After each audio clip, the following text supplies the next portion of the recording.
Oke. Bismillahirrahmanirrahim. Assalamualaikum warahmatullahi wabarakatuh. Waalaikumsalam warahmatullahi wabarakatuh. Selamat pagi teman-teman. Semoga sehat selalu. Di sini saya perwakilan kelompok 3 sebagai moderator. Dan di sini saya akan memperkenalkan anggota kelompok saya terlebih dahulu. Yang pertama adalah Mas Fatih, dan yang kedua adalah Mbak Natalia, dan yang ketiga adalah saya sendiri, Dika Saputra, mungkin belum terlalu kenal, dan yang keempat adalah Mas Lukman Budi. Nah, di sini untuk pembagian yang akan menjelaskan materinya, yang pertama adalah Mas Fatih terlebih dahulu, dan nanti dilanjutkan oleh Mbak Natalia. Dan nanti setelah penjelasan PPT sudah selesai, akan dilanjutkan dengan pemutaran video tentang apa itu public speaking dan bagaimana tips-tipsnya. Terima kasih. Dan waktu Mas Fatih, waktu dan tempat dipersilakan. Terima kasih. Ya, saya lanjutkan. Assalamualaikum warahmatullahi wabarakatuh. Jadi di sini kita akan membahas tentang speaking in public. Jadi public speaking terdiri dari dua kata, yaitu public dan speaking. Public artinya orang banyak, masyarakat umum, dan rakyat. Sedangkan speaking artinya berbicara. Jadi jika kita satukan public speaking mengandung arti berbicara di muka umum atau masyarakat. Sedangkan dalam kamus Merriam-Webster yang dikutip dari makalah Yasin Nasila mengartikan public speaking sebagai the act or skill of speaking to a usual large group of people. Public speaking adalah aksi atau keterampilan berbicara kepada sekelompok besar orang. Di sini tujuan public speaking tidak terlepas dari tujuan komunikasi, yaitu menyampaikan pesan atau ide kepada publik dengan metode yang sesuai sehingga publik bisa memahami pesan atau ide dan kemudian memperoleh manfaat dari pesan tersebut. Sehubungan dengan hal tersebut, seorang public speaker pun dituntut untuk mampu memilih metode yang tepat untuk menyampaikan pesannya. Lanjut, Mas. Nah, ini adalah pengertian dari public speaking menurut beberapa ahli. Yang pertama, menurut Webster International Dictionary, yaitu public speaking adalah sebuah proses penyampaian pidato di hadapan publik, dan ini adalah sebuah seni dari ilmu komunikasi lisan yang secara efektif yang melibatkan para audien atau pendengar.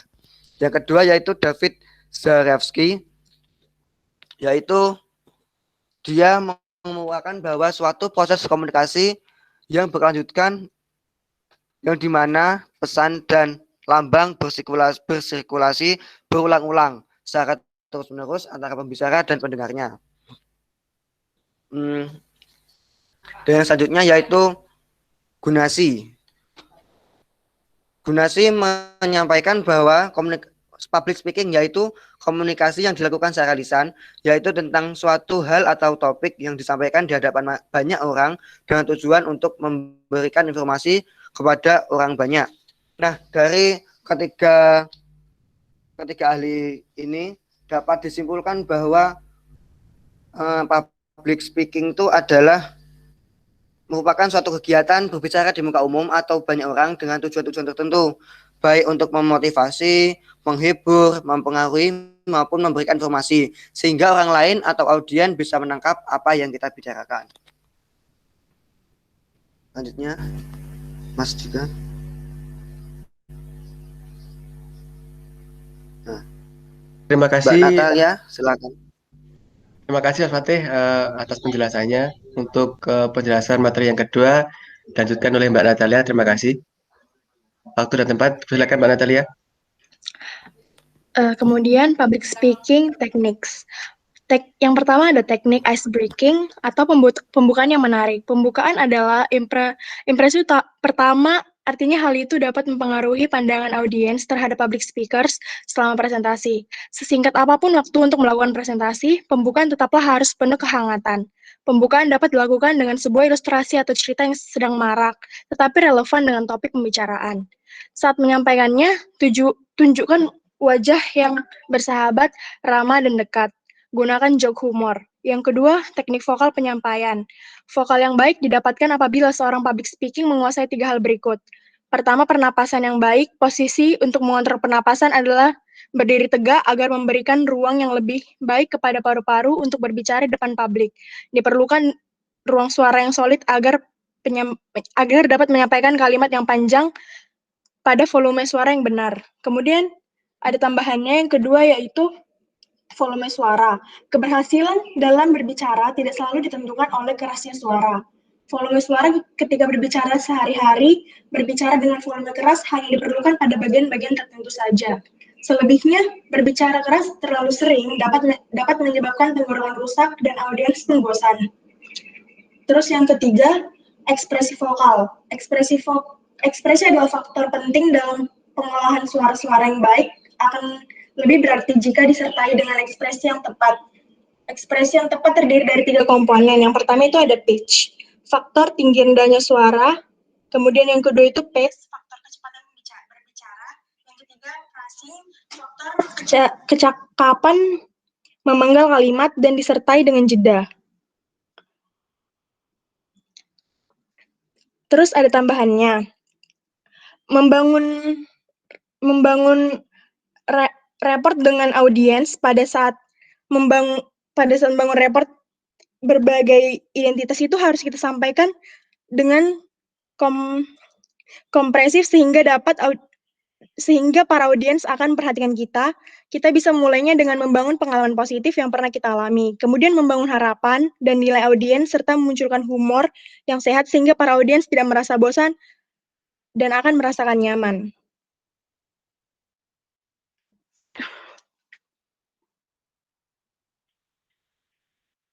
Jadi di sini saya akan menambahkan hal-hal yang membuat audiens malas terlibat. Ada beberapa hal yang membuat audiens itu merasa malas terlibat. Yang pertama itu ada sedikit kontak pribadi, artinya tidak melakukan kontak mata dan tidak memanggil dengan nama peserta. Kedua, membuat peserta pasif. Ketiga, terlalu mengkritik pertanyaan atau usulan jawaban dan tingkah laku peserta. Membuat peserta merasa bodoh karena bertanya. Jadi teknik mengajukan pertanyaan, ada beberapa cara untuk mengajukan pertanyaan kepada audiens. Yaitu, pertama, ajukan pertanyaan dalam satu waktu. Yang kedua, hindari pertanyaan tertutup dan direktif. Yang ketiga, tunggu jawaban beberapa saat. Yang keempat, perhatikan jawaban verbal atau non-verbal. Yang kelima, variasikan respon untuk jawaban yang berbeda. Yang keenam, puji jawaban yang benar. Kira-kira itu teknik-tekniknya. Kemudian dilanjutkan oleh Mas Lukman untuk conclusion atau kesimpulannya.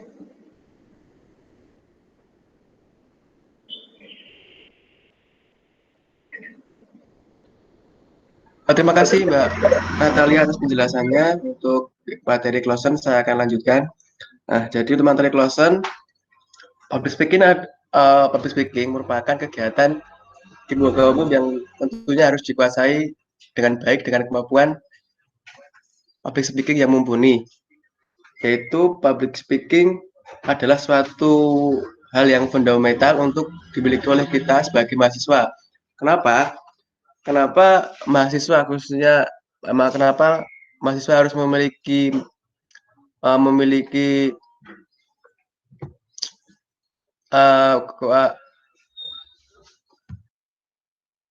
kenapa mahasiswa harus memiliki kemampuan public speaking? Karena mahasiswa adalah penggerak, sebagai penggerak untuk masyarakat, sebagai dasar untuk penggerak masyarakat, sehingga public speaking ini sangat perlu menurut saya dan sesuai narasumber yang tadi. Lanjut Mas Lukman. Mungkin tadi tidak ada di PPT, tidak diterangkan tentang hambatan-hambatan apa yang ada di public speaking. Untuk hambatannya yang pertama adalah melupakan potensi diri. Jadi usahakan untuk waktu kita public speaking atau speaking in public, kita harus mengetahui apa potensi diri kita itu. Ya, terus Yang kedua adalah meredupnya kepercayaan diri.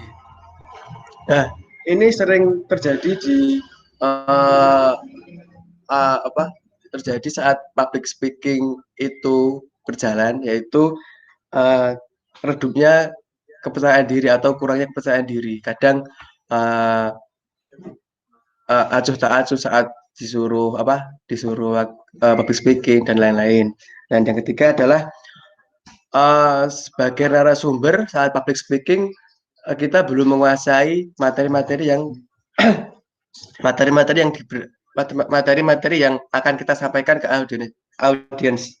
Dan yang keempat adalah tak menguasai khalayak.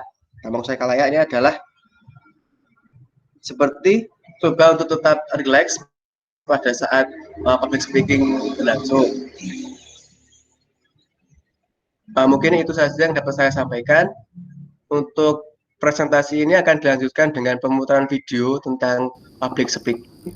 Mungkin Mas Fatih bisa share screen.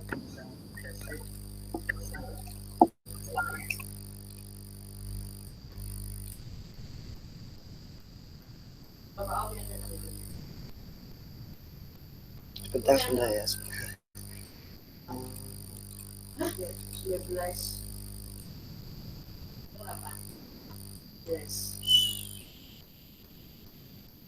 So that's why it's very important to maintain good mental health during this pandemic. Maaf untuk suaranya apakah terdengar ya? Dengar Mas, tapi videonya belum jalan. Oh iya.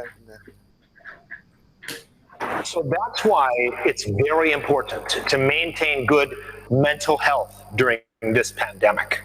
And at this time, if there are any questions, I would be happy to answer them. Ben, you still have 15 more minutes left to speak. 15 menit, buset. Mesti ngomong apa lagi? Who likes cats?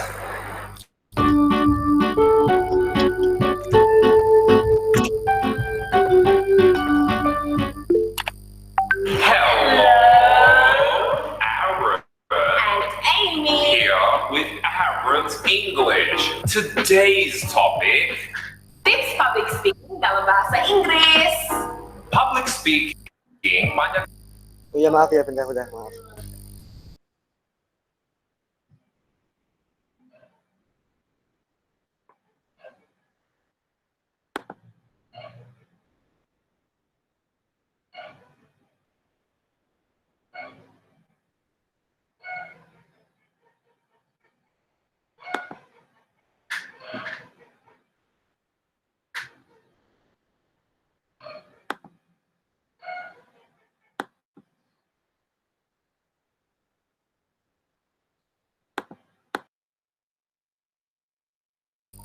Apakah sudah terlihat untuk videonya? Belum Mas Fatih. Sebentar.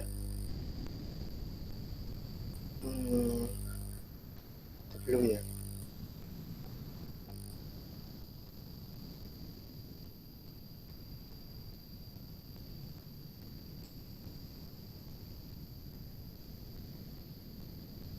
Nah,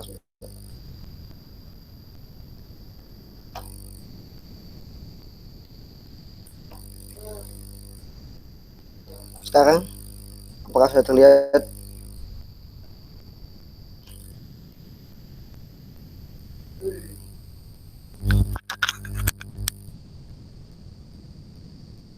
Terlihat ya?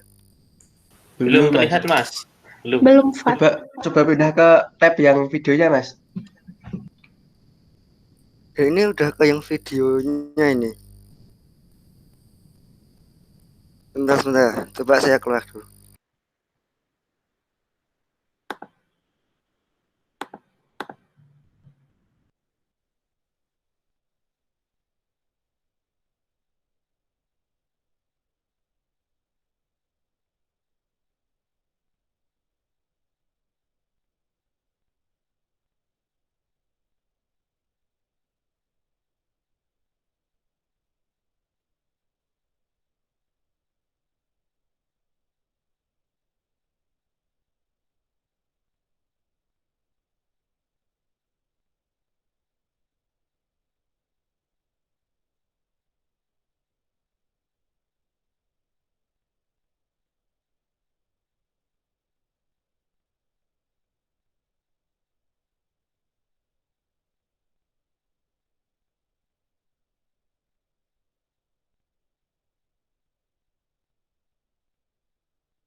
Mungkin sambil menunggu video, apakah grup lain ada pertanyaan untuk ke grup 3? Saya rasa menarik ini topiknya. Kalau nggak ada pertanyaan, cukup aneh tentang public speaking.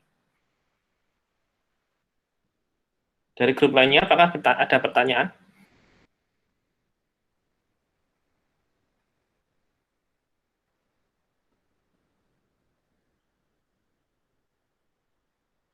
Oh ya, sudah masuk. Oke.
Mohon maaf teman-teman, ada kendala teknis, mohon tunggu sebentar nih.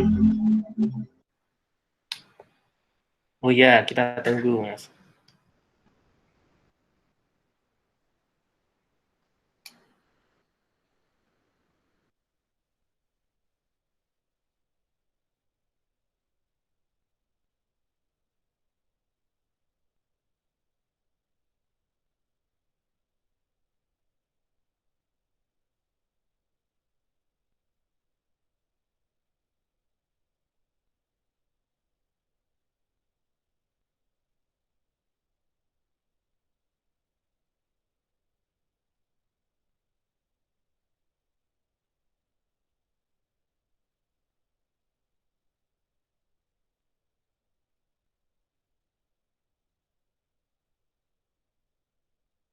That's why it's very important to maintain good mental health during this pandemic. And at this time, if there are any questions, I would be happy to answer them. Ben, you still have 15 more minutes left to speak. 15 menit, buset. Mesti ngomong apa lagi? Who likes cats?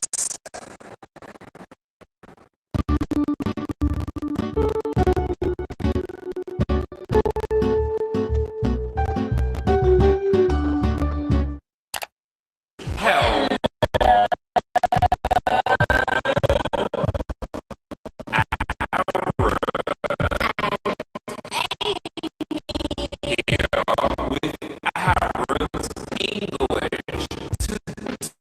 Today's topic. Tips public speaking dalam bahasa Inggris. Public speaking banyak sekali digunakan dalam berbagai macam profesi di mana kita harus berbicara di depan orang banyak, seperti konsultan, manager, marketing, sales, guru, dan banyak lagi. Kalau dalam bahasa Inggris, kira-kira tips apa aja ya yang tepat untuk public speaking? Let's take a look. Clear articulation and timing. Di public speaking, penting sekali untuk punya artikulasi kata yang jelas dan juga volume suara yang kencang. Tidak usah terburu-buru dalam memberikan speech kamu agar speech kamu selesai tepat waktu dan memberikan kesan yang tenang tapi tegas. The issues of mental health during this time of crisis cannot be understated. It's better to finish on time and clearly, better than early and rushed. Engaging presentation style.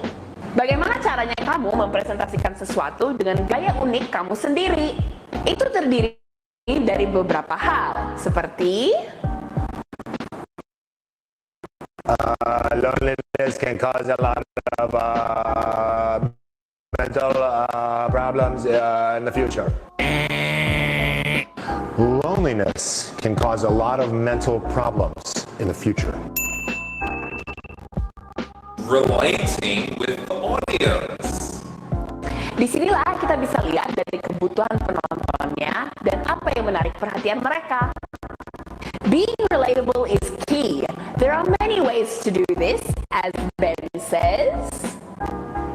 College students face a lot of pressures, writing their thesis, making appointments with lecturers, and much more. That's why taking care of our mental health is so important with all the pressures that we face. Okay, those were some general tips to polish up your English public speaking skills. On the next episode, kita akan bahas apakah logat itu penting dalam belajar bahasa Inggris. See you then. Bye. Bye.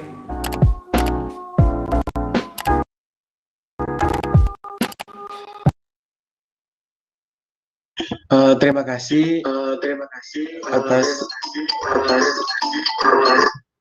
terima kasih.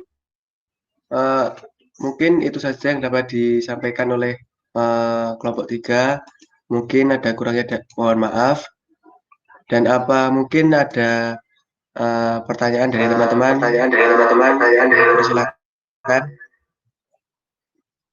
Terima kasih. Ya, terima kasih untuk kelompok 3 ya atas presentasinya.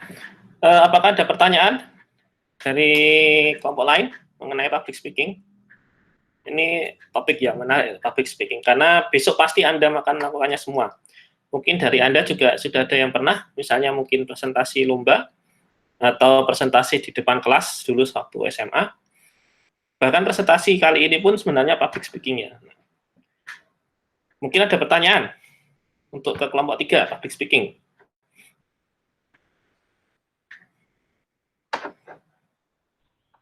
Saya, Pak. Oh ya, silahkan, langsung ditanyakan, Mas.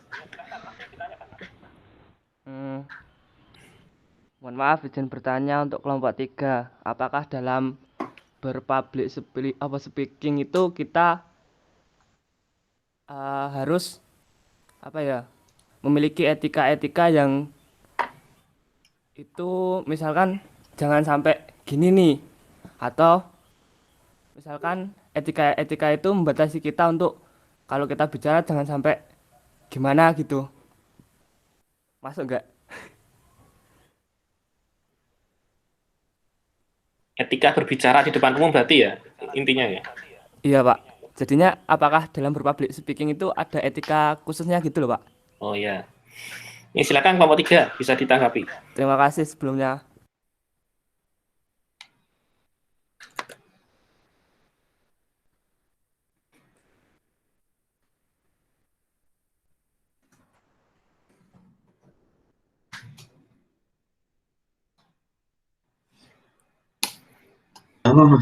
Terima kasih Mas Fatih. Mas Agus. Mungkin pertanyaan saya tampung dulu. Mungkin pertanyaan bisa lanjut dari teman-teman. Saya izin bertanya. Silakan Mbak, langsung ditanyakan. Oh ya, sebelumnya saya perwakilan dari kelompok 7. Izin bertanya mengenai materi ini. Jadi gimana sih cara kita menanggapi lawan bicara kita kalau misalnya kita sedang public speaking, entah itu presentasi atau ngomong biasa, dan lawan bicara kita tuh selalu memotong pembicaraan kita. Jadi gimana kita cara menanggapi mereka secara baiknya itu gimana?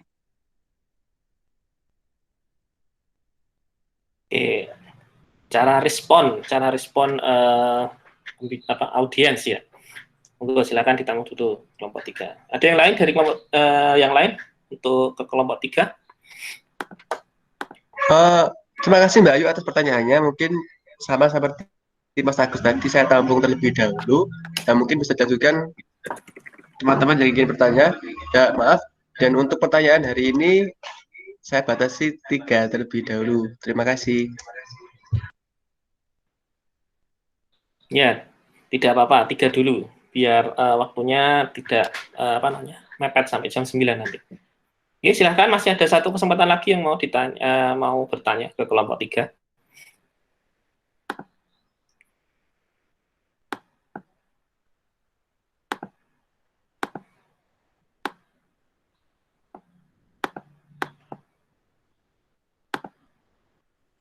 Saya Mas Dika izin bertanya Mas. Baik Mas Farhan.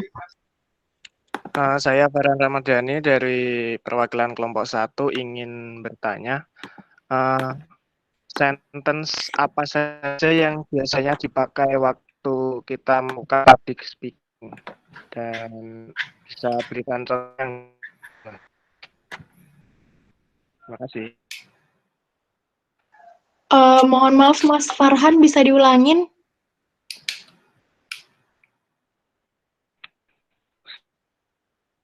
Saya sentence apa aja yang biasa digunakan saat public speaking dan memberikan contohnya. Terima kasih.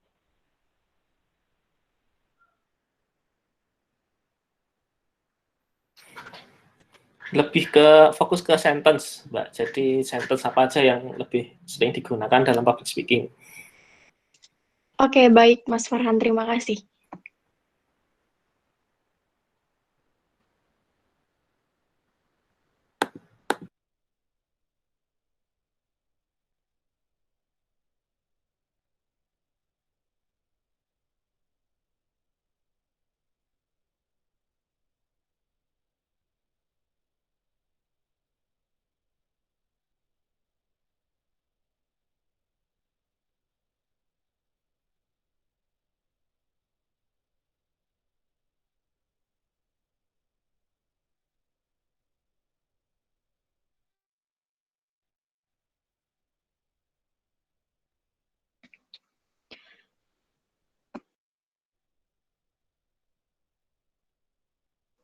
Baik, saya akan menjawab pertanyaan dari Mas Agus. Tadi pertanyaannya etika yang diperlukan ketika berbicara di depan umum atau public speaking. Jadi yang pertama itu tunjukkan rasa hormat bagi pendengar Anda. Terus yang kedua, hormati waktu penonton Anda. Yang ketiga, persiapkan pidato Anda. Yang keempat, bersikap jujur dan jangan menyesatkan audiens Anda. Yang kelima itu hindari plagiarisme. Yang keenam, pastikan tujuan Anda adalah etis. Yang ketujuh, jadilah diri sendiri. Itu jawabannya. Bagaimana Mas Agus? Apakah dapat diterima?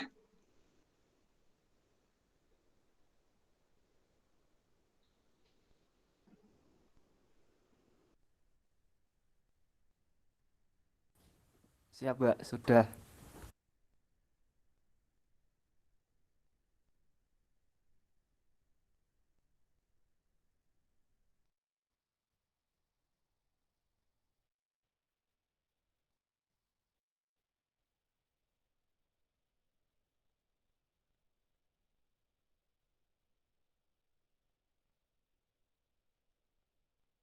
Tunggu sebentar ya teman-teman.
Oke, sambil nunggu ya, saya share link presensi dulu, supaya nanti tidak kelupaan.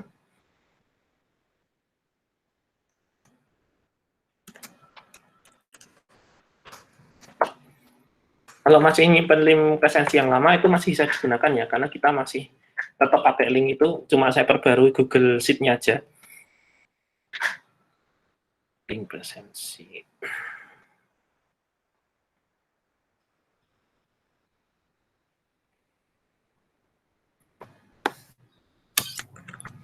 Izin menjawab pertanyaan dari Mbak Ayu. Jadi pertanyaannya bagaimana respon kita yang baik terhadap audiens yang merespon atau yang mengkritik. Jadi dalam public speaking itu ada yang namanya sniper, yaitu audiens yang suka mengkritik. Jadi mereka akan menyimak materi presentasi dengan baik hanya untuk mencari celah atau bagian yang perlu dikritik. Tapi ada juga yang benar-benar ingin bertanya. Nah, tujuan mereka adalah untuk mendapat perhatian atau sekedar menunjukkan kemampuan. Nah, bagaimana cara kita menyikapi sebagai public speaker? Kita harus benar-benar yang pertama itu harus menguasai materi untuk menghadapi para audiens tersebut. Kita juga harus percaya diri terhadap kemampuan kita dan juga tetap tenang dan menjawab para audiens yang bertanya atau sniper itu tadi dengan bahasa yang sopan dan baik. Begitu Mbak Safitra, apa bisa diterima? Iya, bisa Mas. Terima kasih. Sama-sama, Mbak.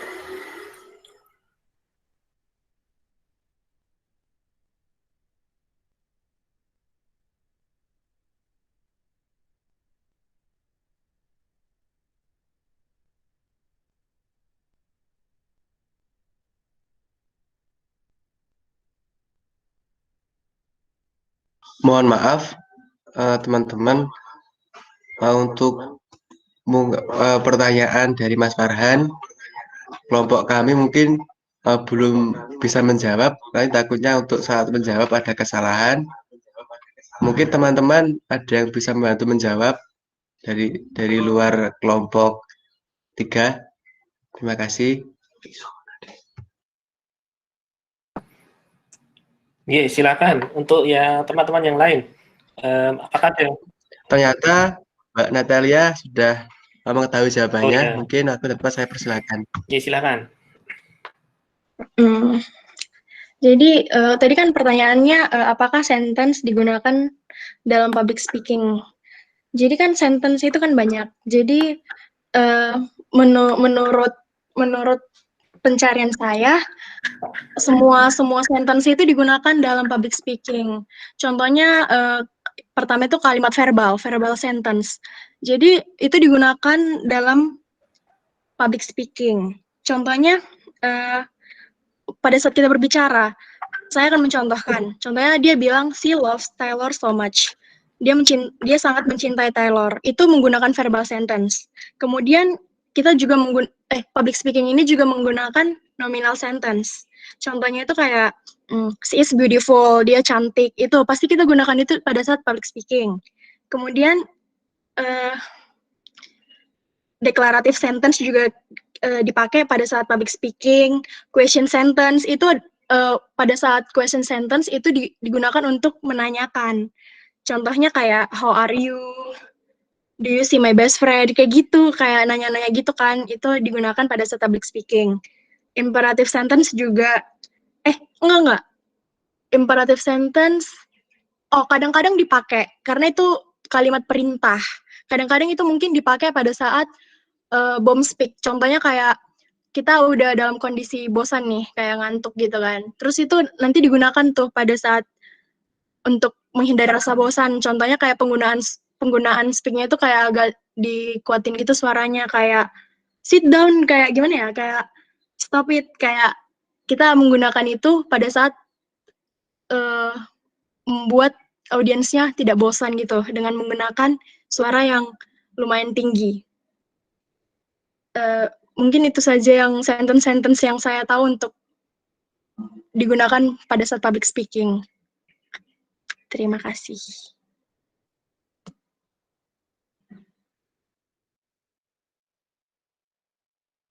Terima kasih atas jawabannya dari kelompok 3. Mungkin ini akhir dari presentasi kelompok 3. Bila ada kurang dan lebihnya, mohon maaf. Wassalamualaikum warahmatullahi wabarakatuh. Terima kasih teman-teman. Waalaikumsalam warahmatullahi wabarakatuh. Baik, terima kasih atas presentasinya. Cukup interaktif ya, ada tanya jawab dan untuk penjelasannya juga sudah lumayan lengkap. Jadi saya sepertinya tidak usah menambahkan banyak untuk minggu depan, cuma mungkin menambahkan sedikit, mungkin ada yang missing, tapi sepertinya tadi juga sudah disampaikan semua sih ya, untuk tips-tips ketika public speaking. Nah, untuk saya tertarik dengan tadi pertanyaan tentang sentence ya. Jadi kan memang sentence itu kan memang intinya kalau kita berbicara kan itu menyampaikan kalimat ya, seperti itu ya. Nah, ketika kita baik berbicara dalam Indonesian atau in English gitu kan, jadi apalagi ketika kan kita diharuskan merakit kata menjadi kalimat. Nah, kadang itu seperti kita ini yang istilahnya bukan native speaker English itu kan. Itu ketika kita belum terbiasa untuk merakit kata menjadi kalimat, itu kita bingung. Kita biasanya mikir dulu. Jadi kita tuh mikir 2 kali, nggak direct gitu. Jadi misalnya, bahasa Indonesianya apa, terus kalau di Inggris kan apa. Jadi kadang kita itu kalau berbicara ya, karena saya juga sudah berpengalaman, jadi berpengalaman mengalami hal seperti itu. Ketika dituntut untuk pertama kali speak di depan umum, apalagi speak dengan orang natif itu, mereka berbicaranya lancar gitu. Jadi ketika menggunakan beberapa kalimat yang mereka bersambung, kemudian mereka bisa menjelaskan bahwa itu menjelaskan kapan, di mana, siapa, itu mereka itu tepat. Tapi ketika kita dituntut untuk menjelaskan seperti itu, kita itu seringnya muter-muter sebagai orang Indonesia, karena bukan native speaker. Jadi kadang kita pengalaman kita itu sering dikomentari kalau melakukan public speaking, kita itu nggak to the point. Kita itu tidak to the point. Kita itu lebih sering banyak muter-muternya, kemudian menggunakan banyak bumbu-bumbu yang sebenarnya itu nggak penting, gitu loh. Misalnya contohnya, kita ingin menjelaskan sebuah produk. Ini produk punya fitur tahan panas, ya, tahan panas. Jadi kalau tahan panas ya udah berarti itu tidak cepat rusak ya. Nah, tapi orang Indonesia itu muter-muternya, barang ini tidak mudah rusak. Terus kalau misalnya kena suhu tinggi tidak mudah rusak. Padahal cuma ingin menjelaskan barang ini itu tahan panas gitu. Seperti itu. Jadi sering menjelaskan sesuatu dengan menggunakan banyak kata. Makanya sering kita disebut orang Indonesia itu kalau ketika berbicara di depan umum itu tadi banyak kotorannya istilahnya.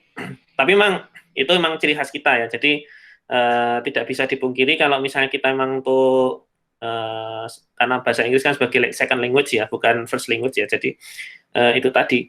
Ketika kita ingin ngomong bahasa Inggris, ya kita harus mikir dulu bahasa Indonesianya apa, baru bahasa Inggrisnya apa. Jadi kita berpikir 2 kali. Tapi ketika kita itu sudah sering berlatih, memang hal-hal seperti itu bisa dihindari. Memang bisa dihindari. Jadi kita bisa seolah-olah menjadi native speaker, padahal kita sebenarnya ya masih menjadi second language ya. Tapi beda kalau kita itu benar-benar tinggal di negara yang bahasa Inggrisnya itu menjadi first language. Pasti kita akan dipaksa menjadi first language.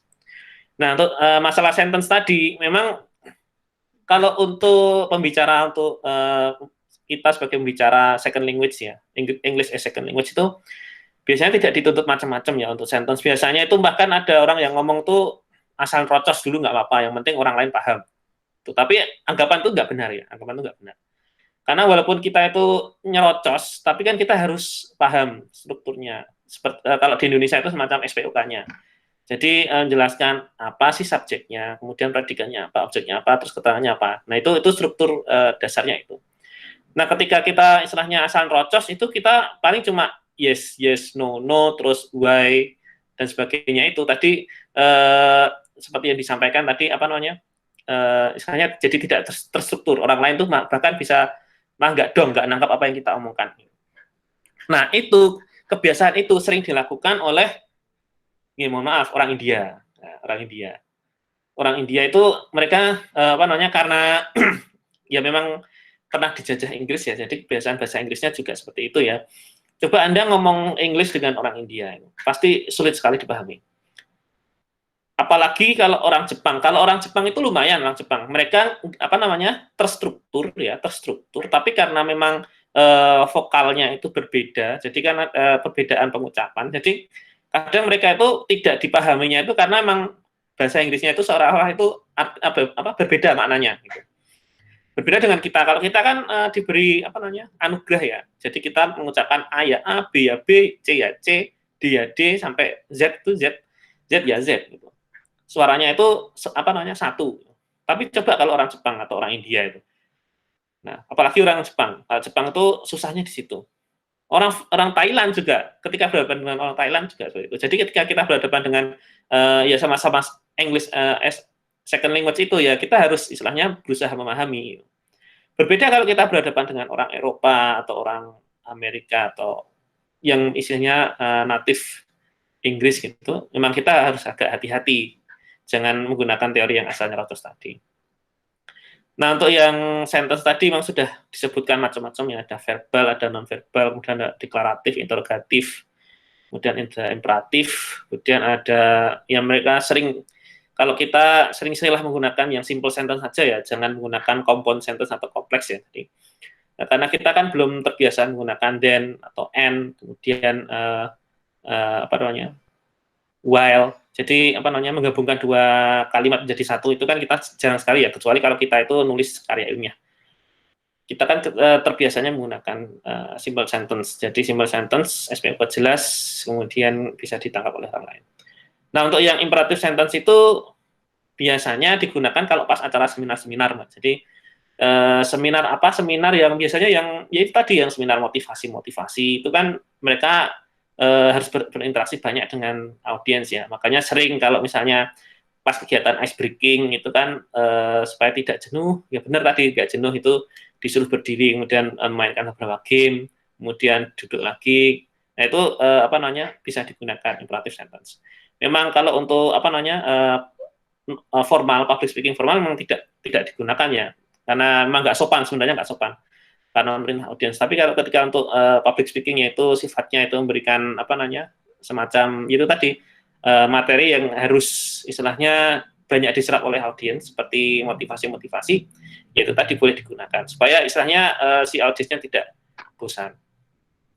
Gitu. Nanti minggu depan saya akan nambahin sedikit tentang ya mungkin tips-tipsnya aja sih. Soalnya kan tadi udah dijelaskan banyak ya, panjang lebar ya. Nanti cuma kenal tips-tipsnya aja, terus nanti saya mungkin juga putarkan video. Jadi public speaking terbaik yang pernah saya tonton itu public speakingnya Steve Jobs. Gitu. Daripada Elon Musk, saya lebih prefer ke Steve Jobs. Kenapa? Silahkan coba cek di YouTube. Coba cek di YouTube dulu ya, bisa cek di YouTube. Public speakingnya Steve Jobs ketika rilis iPhone pertama. Cari yang 40 menit, jangan yang 10 menit. Karena kalau yang 10 menit nanti pasti pengen lihat terusannya, terus endingnya harus cari video lagi yang 40 menit. Cari yang 40 menitan, cari yang videonya Steve Jobs yang 40 menit yang dia publish tentang iPhone versi pertama. Anda bisa lihat di situ. Dia mengatakan poin per poinnya itu jelas sekali. Poin per poinnya jelas, kemudian slide-nya itu benar-benar mendukung untuk tahun untuk tahun ketika di mana orang itu ketika memberikan public speaking itu hanya biasa-biasa saja gitu. Nah, jadi Steve Jobs dia itu breakthrough beneran ya. Jadi selain dia mempresentasikan produk yang benar-benar luar biasa, kemudian gaya presentasinya juga khas gitu kan. Daripada Elon Musk. Kalau kita lihat Elon Musk kan dia science orang pinternya itu terlihat. Jadi kalau kita sebagai audiens yang istilahnya orang awam itu juga kadang agak sulit untuk memahami. Tapi coba kita lihat ke Steve Jobs. Bagaimana dia cara menyentuh audiens istilahnya untuk orang awam itu dengan menggunakan pendekatan-pendekatan yang istilahnya itu kita di luar dugaan.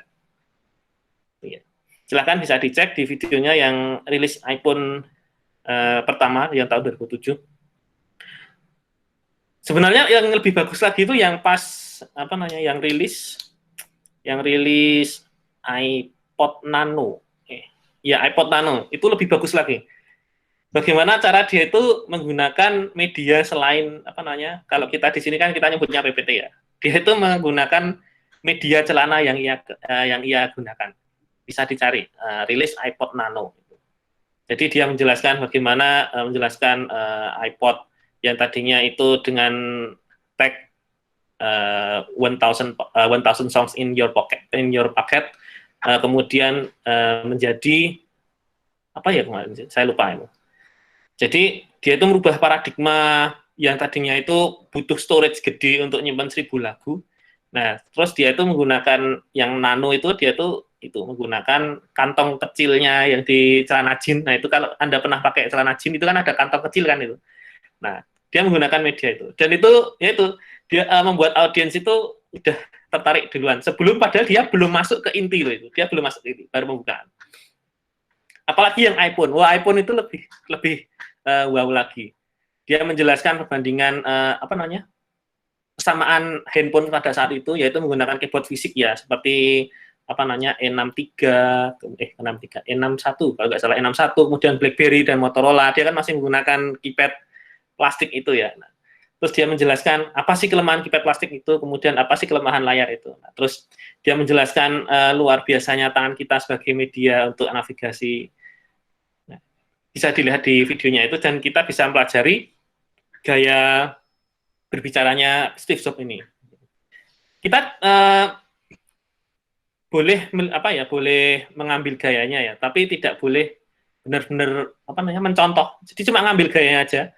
Boleh mengambil gayanya aja, tapi jangan niru istilahnya. Gimana ya maksudnya itu?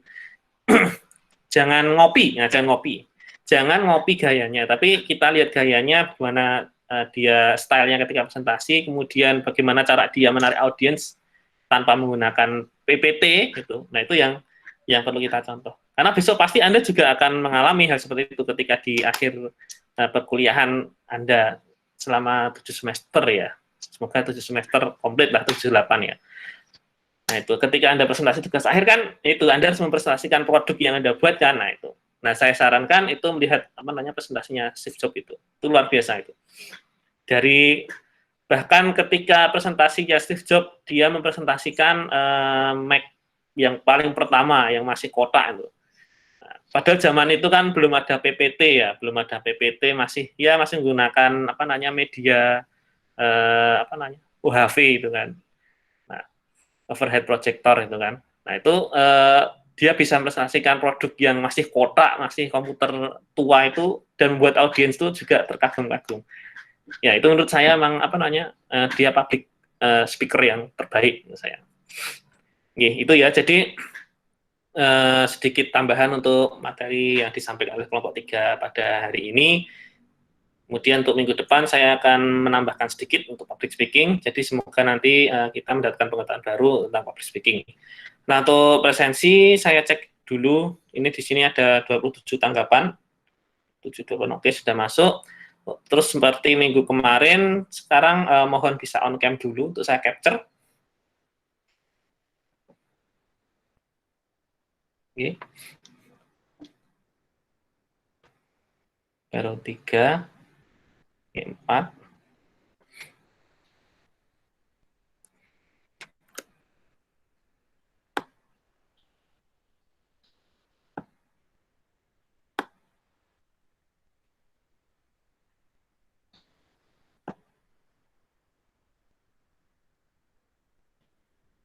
Oke, kita tunggu yang lain dulu. Ini saya simpan di desktop.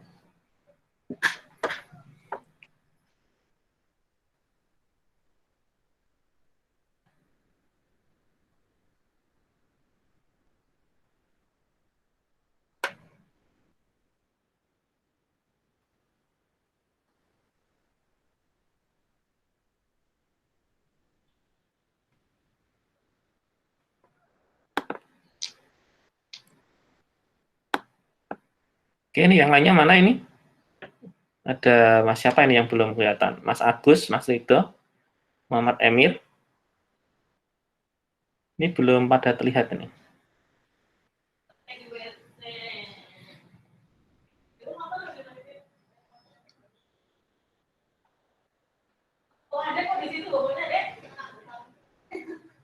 Oke, saya capture ya. Oke, 3 kali capture.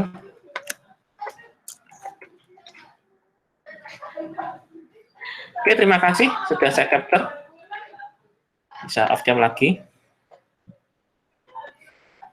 Ya, terima kasih atas partisipasi pada kuliah pagi hari ini. Kalau kuliah pagi terlalu terlalu mepet ya, jam 7.30. Kalau siang jam 10 itu kosong nggak sih sebenarnya? Kuliah pagi? Enggak, jam Pak, 10. enggak. Ada isi? Ada kuliah? Jam 10? Habis jam 9 ini nanti ada, Pak. Kuliah apa?